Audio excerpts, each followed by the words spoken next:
Olá, tudo bem? Estamos aqui no ECOA 2020 Oriente-se e vamos falar um pouco acerca do tema meditação. Meu nome é Murilo Santamaria e pratico e estudo meditação há mais de 40 anos. A meditação se tornou bastante popular atualmente. Entretanto, na realidade, o que a maioria das pessoas faz ou ensina não é propriamente meditação, mas sim o início de um processo. A meditação é uma prática de autoconhecimento que foi trazida à humanidade com o objetivo de acelerar a evolução humana. Ela é uma prática de aceleração evolutiva que objetiva o seu praticante o autoconhecimento e consequente expansão da consciência no âmbito espiritual. Ela se desenvolve basicamente em duas grandes etapas, que seriam a meditação com semente e a meditação sem semente.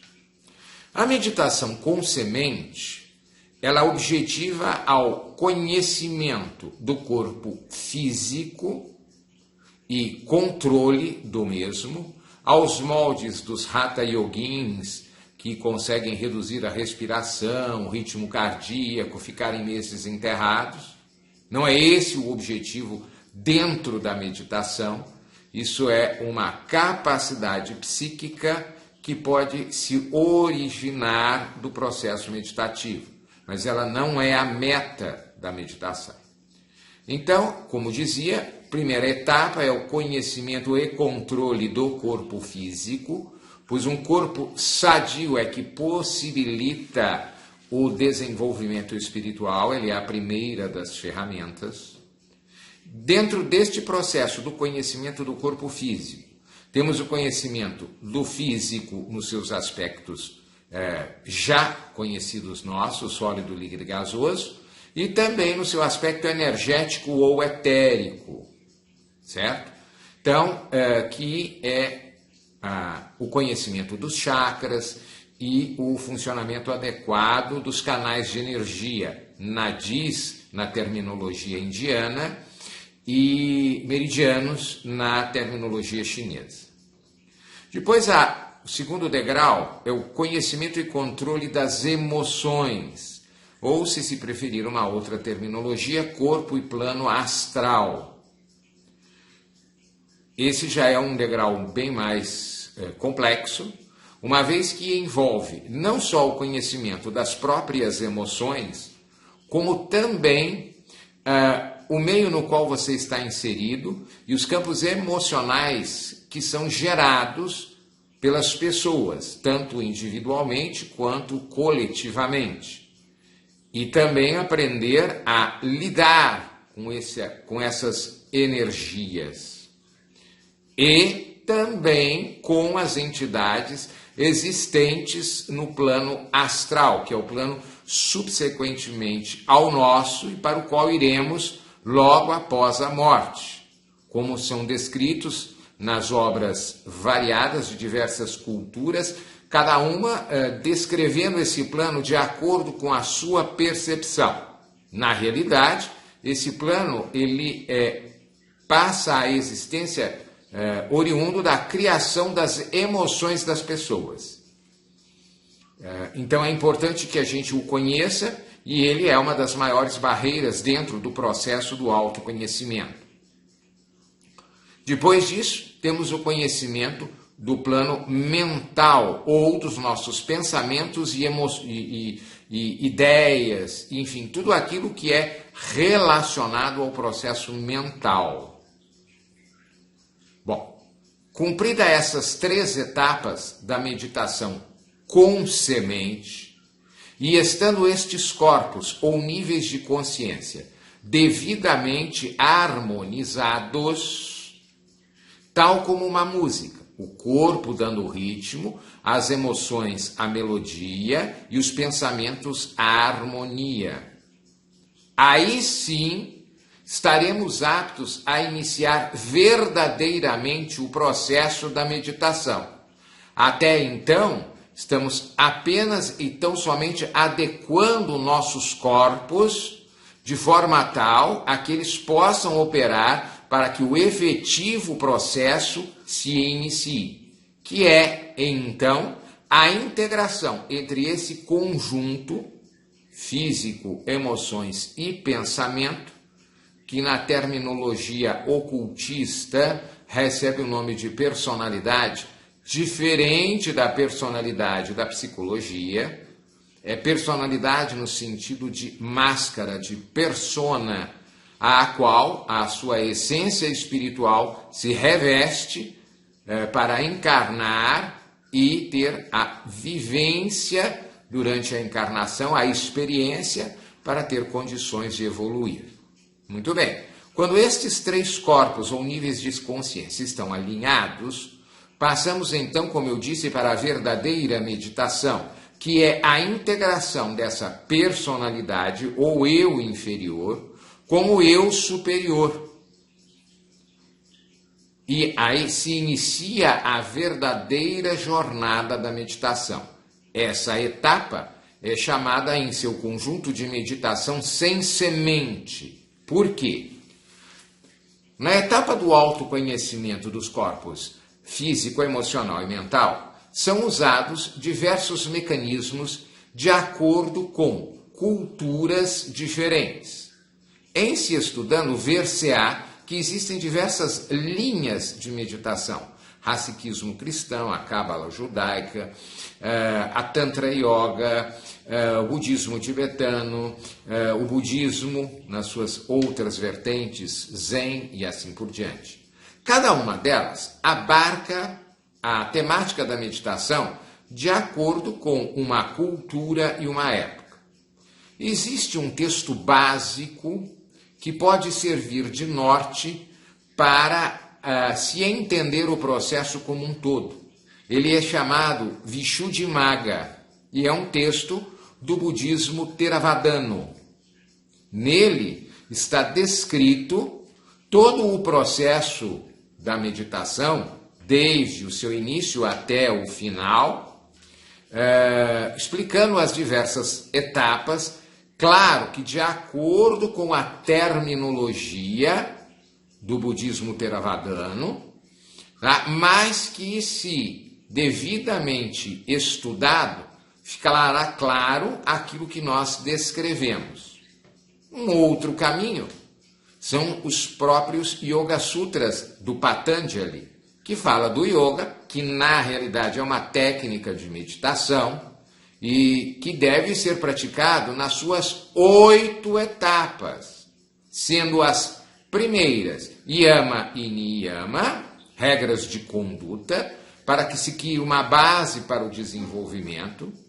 Depois, as práticas físicas da Hatha Yoga e Pranayama, que adequam e levam a consciência do corpo físico para que ele se torne uma ferramenta adequada para o processo de meditação, e depois as outras restantes 4 etapas, que também seriam a da meditação sem semente, que é todo o processo do entendimento das emoções, dos pensamentos e depois a integração com o eu superior.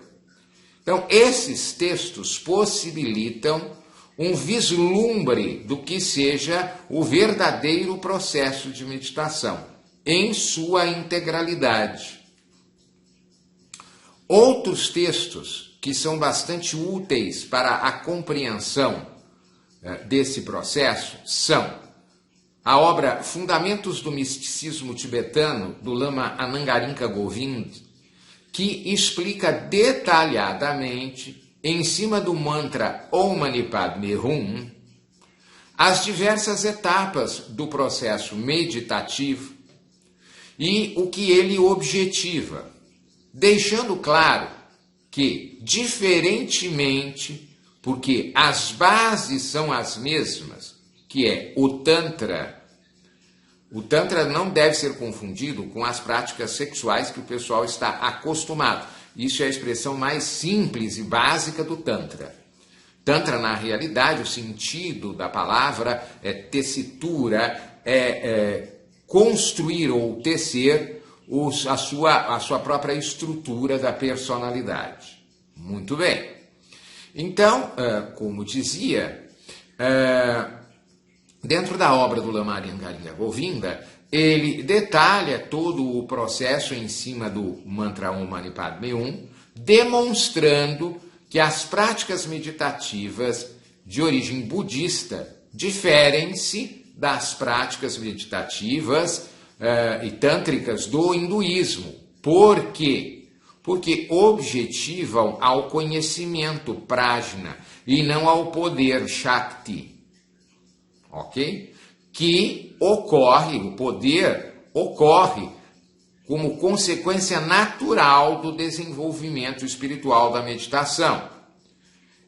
Não é a meta, como dissemos nós anteriormente, mas sim a meta é o autoaprimoramento e o conhecimento.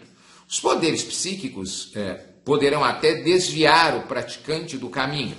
Eles são mais de 300 capacidades psíquicas diferentes, como telepatia, clarividência, levitação, ressuscitar mortos e coisas, enfim, que nós poderíamos aqui ficar elencando, mas que não são pertinentes. Então, essa seria uma outra obra bastante interessante para se entender as questões que envolvem as práticas, principalmente nos seus aspectos energéticos, mas não somente, assim como também nos filosóficos. E um outro texto, este bastante elucidativo também, é Carta sobre Meditação Ocultista de Alice Bailey, onde ela, sob a orientação do mestre tibetano, explica os processos de meditação do ponto de vista do ocultismo. Alguém poderá indagar, mas o que isso quer dizer? O que isso representa? Por que do ocultismo? Porque existem práticas meditativas que trabalham o processo do autoconhecimento até um determinado estágio, não se aprofundando significativamente. O que são mais ou menos as práticas populares hoje em dia? São processos de relaxamento, concentração e uma pequena interiorização, mas nada que leve realmente a um profundo autoconhecimento e reestruturação, não só da personalidade, mas também da condição de permitir que a personalidade se integre com o eu superior, que é o nosso objetivo final. E uma outra obra que ajuda bastante essa compreensão dessas estruturas da meditação, porque como ela está popularizada no Ocidente através do budismo, seria a obra Budismo, Psicologia do Autoconhecimento, que os seus autores foram muito felizes, demonstrando que o budismo não é uma religião como só muitas pessoas pensarem, no seu sentido estrito, mas no seu sentido amplo, de reintegração com a sua natureza divina. Então, eles demonstram que as práticas budistas objetivam exatamente a um processo psicológico, como nós já dissemos, de autoconhecimento, de autodescoberta. Ok? Então, a partir destes elementos que nós aqui expusemos, a gente tem a ideia de demonstrar a vocês, de forma bastante sucinta e extremamente resumida, o que de fato seria um processo de meditação. Na realidade, ele é um processo que demandará uma vida ou mais, e aí é claro, é a questão de crença de cada um, para que ele se concretize. Não é algo que a pessoa irá começar hoje e irá atingir a integração com o eu interior nessa mesma encarnação. porque temos muitas coisas da nossa natureza interna a serem conhecidas e trabalhadas e harmonizadas para que consigamos atingir a esse o objetivo. Então, na realidade, é um processo de uma vida ou mais de uma vida. Como a gente havia dito, existem várias linhas de meditação.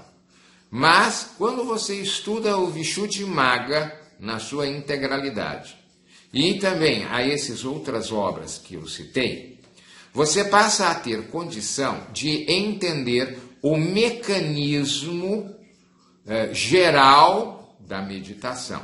E aí, não importa qual linha você opte por seguir, entendendo como ela funciona e qual o objetivo de cada uma delas, fica fácil de você poder realizar a prática de forma adequada.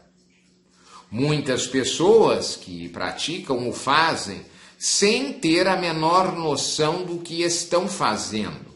Apenas buscam um lugar que estaria ensinando meditação, e lá elas começam a fazer práticas, sem muitas vezes o arcabouço de conhecimento necessário para entender o que está ocorrendo. Como nós não temos ciência da nossa evolução, nós não sabemos o que já trilhamos do caminho e o que nesse trilhar agregamos de conhecimento e desenvolvimento. Muitas das vezes, no transcorrer de práticas meditativas dessa ordem que acabamos de citar, poderão se manifestar características que estão ali guardadas e as quais não deveriam vir à tona nesse momento por conta do caminho evolutivo que a pessoa optou. No entanto, isso acaba acontecendo e muitas vezes pode, em vez de auxiliar, acabar perturbando o indivíduo. Esses temas não são abordados nos conhecimentos da meditação como ela é ensinada hoje popularmente. Assim como também não são abordados os riscos e perigos envolvidos nessa prática. Muita gente acha que a meditação vou sentar, vou me concentrar na respiração e vou aprender a me concentrar. E ponto. Não. Ela pode acarretar muitos fenômenos e gerar no indivíduo que a pratica condições sobre as quais ele não tem a mínima noção ou ideia, que a gente chama capacidades psíquicas. Todos nós as temos latentes. Nós não sabemos, no transcorrer de nossa existência, quais desenvolvemos e quais hoje estão em repouso, né? E que não vem a manifestação. De repente, por conta da prática meditativa, essas capacidades podem se manifestar e, como disse anteriormente, podem, em vez de ajudar, acabar atrapalhando. Muitas pessoas acabam achando que têm capacidades mediúnicas e coisas dessa ordem, e não é nada disso. É simplesmente uma capacidade psíquica que estava ali latente e que por conta da prática veio à manifestação. Esse é um dos possíveis perigos. Existem outros, como a gente mencionou, o plano astral, o plano oriundo dos nossos das nossas emoções, primordialmente, tá? Ele acaba tendo uma série de habitantes e entidades, uma série de coisas, enfim, que são atraídas para o meditador por conta do processo de autoconhecimento, tá? E nesse campo, essa pessoa no campo astral, por conta dessa busca, ele começa a vibrar de maneira diferente, acabando por poder atrair entidades deste plano que muitas vezes não têm interesse em que o indivíduo continue evoluindo, ou, às vezes, até de nutrir-se da energia desse indivíduo. São situações que não são colocadas, mas que existem e podem ocorrer. Então, é importante que nós tenhamos ciência disso também. Existem algumas obras, entre as que a gente citou, e além das que a gente citou, que trata acerca desse assunto. A obra Carta sobre Meditação Ocultista, da Alice Bailey, trata dessas questões, dos perigos e cuidados que se deve ter nas práticas de meditação. Bom, isso posto, espero que tenha sido elucidativo essas informações.